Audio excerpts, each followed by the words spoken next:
ஒவ்வொரு வாரமும் Ormax most popular Bigg Boss contestants அந்த லிஸ்ட்டை வெளியிட்டு இருப்பாங்க. இப்போ டிசம்பர் மாதம் 23ஆம் தேதியிலேருந்து 29ஆம் தேதி, அதாவது கடந்த வாரம் யார் பிக் பாஸில் ரொம்ப ஃபேமஸாக இருந்தால் அந்த 5 நபர்களை வெளியிட்டிருக்காங்க. முதலிடத்தில் தொடர்ந்து அர்ச்சனா நீடிக்கும் அந்த காட்சிகளை பார்க்கின்றோம். 2வது இடத்துல விசித்ரா இருக்காங்க.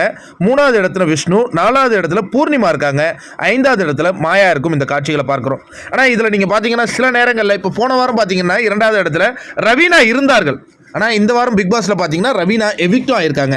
அதே மாதிரி அதுக்கு ஒரு 2 வாரத்துக்கு முன்பு பார்த்தீங்கன்னா கூல் சுரேஷ் அவர் ஒரு 2வது இடத்துல 3வது இடத்துல இருந்தார். அவரும் எவிக்டான அந்த காட்சிகளையும் பார்க்கின்றோம். அதனால் இதில் ஃபேமஸாக இருந்தால் எவிக்ட் ஆக மாட்டாங்களா அப்படிங்கிறதுலாம் எதுவும் கிடையாது. பட் இருந்தாலும் இதெல்லாம் சரிப்பா 10 பேர் இருக்குல்ல, இவங்க டாப்பில் 5ல் வராங்களே அப்படின்னு ஒரு திருப்தி பட்டுக்கலாம். அதுக்கு தான் இந்த லிஸ்ட்டு நம்ம பார்த்துக்கிட்டு இருக்கோம். போன வாரம் அதுக்கு முந்தின வாரம் ஒன்று, இந்த வாரத்திலேயே தொடர்ந்து 3 வாரங்களாக அர்ச்சனா முதலிடத்தில் இருக்கிற அந்த காட்சிகளை பார்க்கின்றோம். இந்த நிலை மாறுமா இல்லை தொடருமா பொறுத்திருந்து பார்ப்போம் நண்பர்களே.